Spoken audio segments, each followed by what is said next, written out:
Bharatiya Janata party ने आदिवासी जनजाति समाज के 32% आरक्षण से वंचित होने एवं बिलासपुर संभाग के 5वीं अनुसूची क्षेत्रों में स्थानीय भर्ती समाप्त कर देने के खिलाफ एकात्म परिसर से राजभवन तक पैदल मार्च कर विरोध जताया।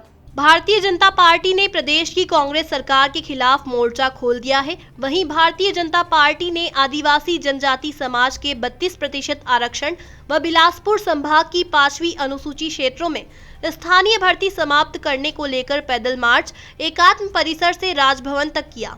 वहीं प्रदेश सरकार के खिलाफ अनुसूचित जनजाति में भारी आक्रोश देखने को मिला। मुख्यमंत्री ने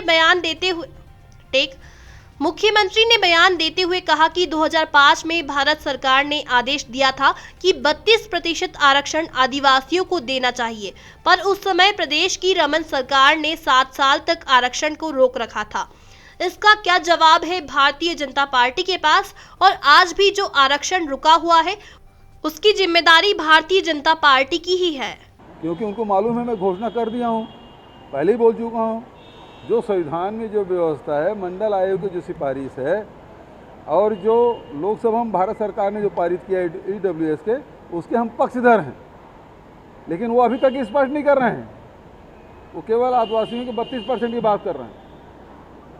वो तो मिलना ही चाहिए। ये इन्हीं के कारण से आखिर 2005 से लेकर जब भारत सरकार ने आदेश कर दिया था कि आदिवासियों को 32% देना चाहिए, तो रमन सरकार 7 साल तक क्यों रोके रखा? इसका जवाब दे भारतीय जनता पार्टी।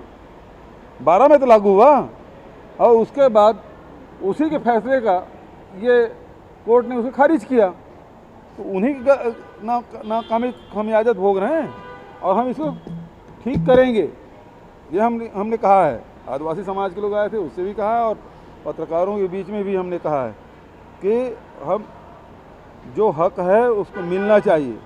अब भारतीय जनता पार्टी से मैं पूछना चाहता हूं, जो देश में अनुसूचित जाति और जनजाति की जो जनसंख्या है उसके अनुरूप क्या सेंट्रल गवर्नमेंट आरक्षण दे रही है? जितना प्रतिशत उनका है, क्या संविधान में जो व्यवस्था है उसके अनुरूप ये लोग दे रहे हैं? और नहीं दे रहे हैं तो एक सांसद क्या इस बात को लोकसभा में उठाएंगे कि अनुसूचित जाति और जनजाति को उतना आरक्षण मिलना चाहिए? जी, आज हम लोगों ने एकात्म परिसर से हमारे सभी सांसद, भारतीय जनता पार्टी के सभी विधायक, सभी पूर्व सांसद, पूर्व विधायक, हमारे अनुसूचित जनजाति मोर्चे के पार्टी के पदाधिकारी, वरिष्ठ नेतागण, जो 32% आरक्षण हमारे जनजाति समाज को दिया जा रहा था, जो लागू था छत्तीसगढ़ प्रदेश में, इस भूपेश सरकार के कारण 12% जनजातीय समाज का आरक्षण कम हो गया है। उसका मुख्य कारण ये है, जब वो मामला कोर्ट में लंबित था, न्यायालय में लंबित था, पूरी तैयारी के साथ सरकार को पैरवी करनी चाहिए। 2011 में जब भारतीय जनता पार्टी की सरकार थी, हम लोगों ने सर्वसम्मति से संकल्प को पारित किया था और आरक्षण लागू था 32%। लेकिन 41 बार उनकी सुनवाई हुई।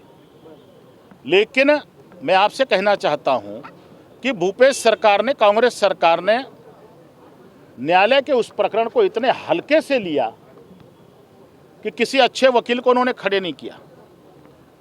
उसको हंसी मजाक में लेकर के आज जनजाति समाज को 12% आरक्षण का नुकसान हो रहा है, उनका घट करके 20 हो गया है। पूरे बस्तर में, सरगुजा में, जसपुर में, छत्तीसगढ़ में रहने वाले जनजाति समाज में भारी आक्रोश है इस कांग्रेस सरकार के प्रति, और नित नए तरह की बात भूपेश सरकार कर रही है, भूपेश जी कर रहे हैं, मुख्यमंत्री जी कर रहे हैं। आज हम लोगों ने मार्च निकाल करके संवैधानिक प्रमुख, जो छत्तीसगढ़ के संवैधानिक प्रमुख हैं, महामहिम राज्यपाल महोदय को हम लोगों ने ज्ञापन सौंपा है और हम लोगों ने आग्रह किया है, निवेदन किया है कि आप संवैधानिक प्रमुख हैं, आप सरकार को निर्देशित करें, आप सरकार के प्रमुख लोगों को बुलाएं, उनसे बातचीत करें कि कैसे ये आरक्षण कम हुआ है और पुनः 32% आरक्षण की व्यवस्था जनजाति समाज में बहाल हो। इसलिए आज हम लोगों ने ये कार्यक्रम किया। धन्यवाद।